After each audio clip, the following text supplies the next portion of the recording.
Hi, I'm Gail Whitaker. Welcome to York News. As we step into spring, we have some exciting news for you, such as additional paper shredding events from the Department of Public Works. And if this month's event was any indication, with 8,000 pounds of paper to be shred, you'll want to stick around for more information later in the program in What's in the Works. But first, the big news, COVID-19 vaccinations. I'm happy to report that the Vaccinate Virginia website and phone lines are up and running, and the scheduling of vaccine appointments is much easier. In York County, the Senior Center is still operating as a public site for vaccinations, by appointment only, along with large clinics at CNU and the Colonial Williamsburg Visitor Center. And thanks to our hospitals and the health department, thousands on the peninsula are now fully vaccinated. Add to that staff volunteers who have been working in administrative roles at clinics, and Operation Vaccinate the Peninsula is well underway. As the meds become more and more available, additional group classifications and locations are being added to the list. And we should watch the number of vaccinated rise while cases drop. If you wish to confirm your registration or need to update your information, visit vaccinate.virginia.gov, available 24 hours a day. York County COVID Helpline. Cheers to our Emergency Communications Department for seeing a need for a call center and stepping in to help those without internet access register for the vaccine program. The county's COVID-19 helpline launched February 1st, and during the 30 days it was active, answered thousands of phone calls and helped to register almost 2,000 people. What a great service to our citizens. The helpline has been suspended for now, but it can be activated quickly to serve as a call center in any number of situations. Of course, you can read the latest about COVID-19 and vaccine distribution on our York County COVID-19 Connection, available at the top of the county's homepage.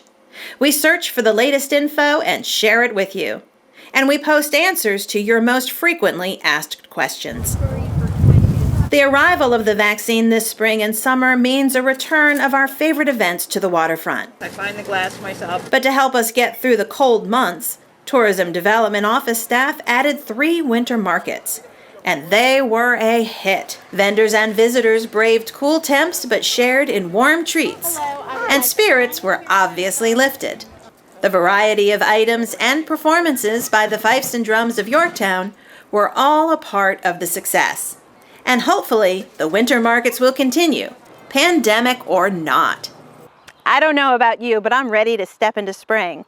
And one of the signs might be the return of the regular market day season, with a kickoff on April 10th from 8 a.m. to noon. It has the spices. This is the 15th year of these popular markets, which features special themes sprinkled throughout the season. April is a busy month with 3 themed markets. In partnership with Public Works and the York County Beautification Committee, there is the Go Green Market, Sister City's French Market with its gourmet treats, and the return of one of our most popular Saturday-themed markets, the Pirate Invasion. The full calendar of special and themed markets is available on visityorktown.org. And while you're there, check out the list of familiar favorites and new attractions this year, and mark your calendars. One of these new events happens in April. The Garden Club of Virginia brings Historic Garden Week to Yorktown. All the colors of spring will be on display in 3 tours. In 2 hours, you can see poignant historical landmarks and museums. Also, take a peek at a colonial herb garden. And ooh and ah over the blue ribbon-worthy tablescapes in the historic freight shed, with the York River as a backdrop. Along with our piers, which open April 1st. Tickets are available online at vagardenweek.org. The governor's order that restores larger attendance and group sizes has been welcome news to our friends at Visit Yorktown, who can now plan for the return of our favorite events, with minor modifications.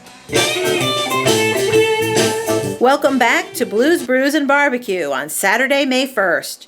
This year, the Festival on the River is divided into 2 shifts, 11 a.m. to 2:30 and 3:30 to 7.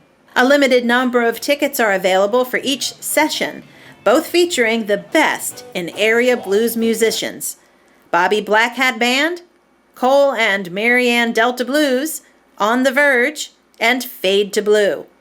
Ticket holders can sample dozens of local craft beers and dig into some amazing barbecue.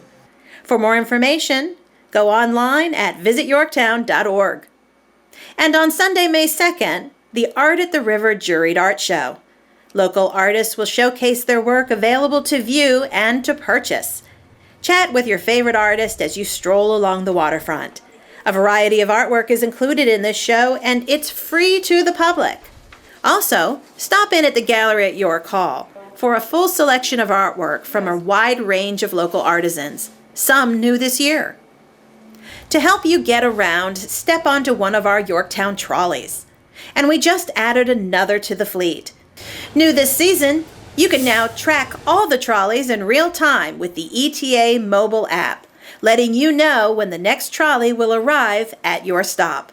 The Yorktown trolleys are free and offer easy accessibility and a smooth ride to see the sights. It's the perfect park and ride, and many think one of our best attractions. Do you know what else is free in York County? Our parks. The McReynolds Athletic Complex, the MAC, is now operating its spring and summer hours of 8 to 8. And effective April 1st, all other parks will start their hours for the warm weather season, including New Quarter Park in the Upper County with hours of 8 a.m. to dusk. York County Parks and Recreation has a variety of programs scheduled this spring, from kayak trips to nature classes. Several sports activities are now accepting registrations, as well as our popular summer camps. Visit the Parks and Recreation website for a list of current and upcoming programs. Many of these programs are hiring for the spring and summer. The county is looking for camp counselors, event staff, and more. If the thought of working outdoors appeals to you, consider applying. We offer competitive wages, flexible hours, and the location, well, that can't be beat. Our Human Resources website has all the current job openings, and you can apply right online. You may be the person we're looking for, and we have full-time positions available in many other departments, and they're worth checking out.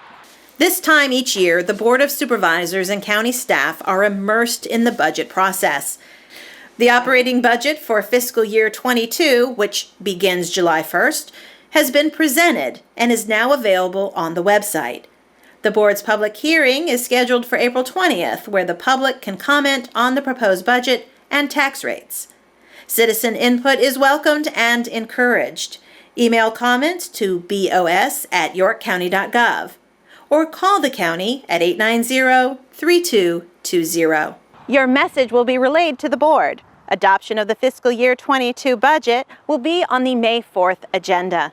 And now from our Department of Public Works, here's what's in the works. As I mentioned at the top of the program, we have expanded our free paper shredding events to meet citizen requests and needs. Thank you. All right, you will. The VIPSA Household Chemical Computer Recycling Days will now include the paper shredding as a regular feature. Shred events have become more popular in the past few years, and especially during COVID-19, as more people had time at home to clean out drawers and files to dispose of personal papers safely.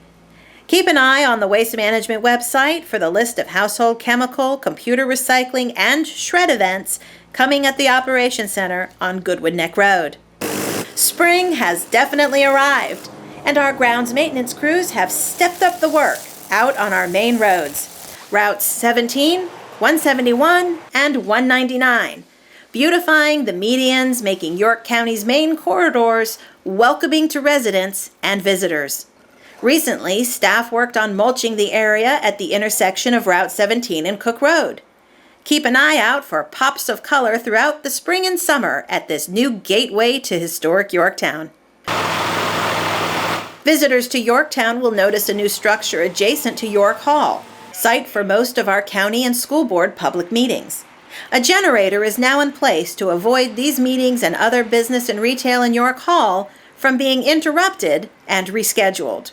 The Department of Public Works was instrumental in the plans and installation of this project, just as they are involved in the plans and design for the Crossroads Youth Home building, soon to become York County's newest fire station.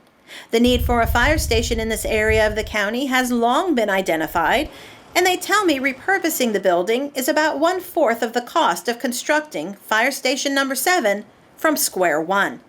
We will be following the progress right here on WYCG and in future York News programs.